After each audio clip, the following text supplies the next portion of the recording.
നിങ്ങൾക്ക് ഈ ചെറുപ്പക്കാർക്ക് അറിയാത്തതാണ്. അതായത് ക്ഷേത്രത്തിൽ നമ്മൾ വീട്ടിൽ നിന്ന് കുളിച്ചിട്ട് പോയാലും നല്ല ഉണങ്ങിയ വസ്ത്രം ധരിച്ചാലും അമ്പലത്തിൽ എല്ലാത്തിലും ഒരു കുളം ഉണ്ടാവും. ആ കുളത്തിൽ പോയി കുളിച്ച് നനഞ്ഞ വസ്ത്രത്തിനുള്ളിൽ സ്ത്രീയുടെ ശരീരം എങ്ങനെയുണ്ടെന്ന് അവിടെ അമ്പലത്തിലുള്ളവർക്കെല്ലാം കാണാം. ശ്രീകോവിൽ അടച്ചിട്ട് കളയും, എന്നിട്ട് ഞാൻ താക്കോൽ കൊടുത്തിട്ടങ്ങ് പോവും. തന്ത്രി പറയുകയാണ്, കേരളത്തിലെ ഫ്യൂഡൽ പൗരോഹിത്യത്തിന്റെ തകർച്ചയുടെ മണിമുഴക്കം അവിടെ കേൾക്കുകയാണ്. അവിടെ കയറേണ്ടവർ കയറും, അത്രയേ ഉള്ളൂ, ഇല്ലാത്തവർ കയറത്തില്ല. ഇറങ്ങിപ്പോകുന്നത് ഇറങ്ങിപ്പോരാ, അതൊക്കെ അവരവരുടെ ഇഷ്ടം. സർക്കാരിന്റെ കാര്യം നേരത്തെ വ്യക്തമാക്കിയിട്ടുണ്ട്. സർക്കാർ ഒരു പുനഃപരിശോധന ഹർജിക്കും ഇല്ല. കാരണം നേരത്തെ തന്നെ സർക്കാർ സുപ്രീം കോടതിയിൽ വ്യക്തമാക്കിയിട്ടുണ്ട്, ഞങ്ങള് എന്താണോ സുപ്രീം കോടതി പുറപ്പെടുവിക്കുന്ന വിധി, ആ വിധി നടപ്പാക്കാൻ സന്നദ്ധമാണ്.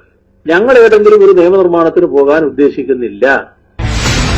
NSS അനുനയിപ്പിക്കാൻ പോകേണ്ടെന്ന സ്ഥിതി മാടമ്പികളുടെ പിന്നാലെ നടക്കേണ്ടുന്ന അവസ്ഥ CPM-നില്ല. അവരുടെ മാടമ്പിത്തരം മനസ്സിൽ വെച്ചാൽ മതി.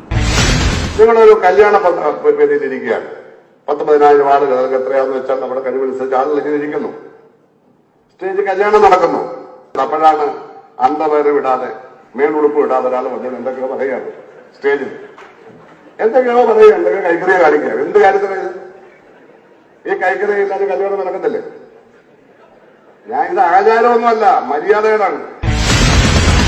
അങ്ങനെ ചരിത്രത്തിൽ ആദ്യമായി കന്നി അയ്യപ്പൻ ചിങ്ങമാസം 1-ാം തീയതി മലയിലെത്തിയില്ല. അപ്പൊ വ്യവസ്ഥ പ്രകാരം എന്ത് വേണം? മാളികപ്പുറത്തമ്മയെ വിവാഹം കഴിക്കണം. ആഗസ്റ്റ് മാസം 18-ാം തീയതി വാക്ക് പറഞ്ഞാൽ പാലിക്കുന്ന ആളല്ലേ അയ്യപ്പൻ, അല്ലാതെ വാക്കിന് വ്യവസ്ഥ ഇല്ലാത്ത ആളാ അയ്യപ്പൻ എന്നാ പറയുക? അങ്ങനെയുണ്ട്. 18-ാം തീയതി വാക്ക് പ്രകാരം അയ്യപ്പൻ മാളികപ്പുറത്തമ്മയെ വിവാഹം കഴിച്ചു. അങ്ങനെ ബ്രഹ്മചര്യം അവസാനിച്ചു.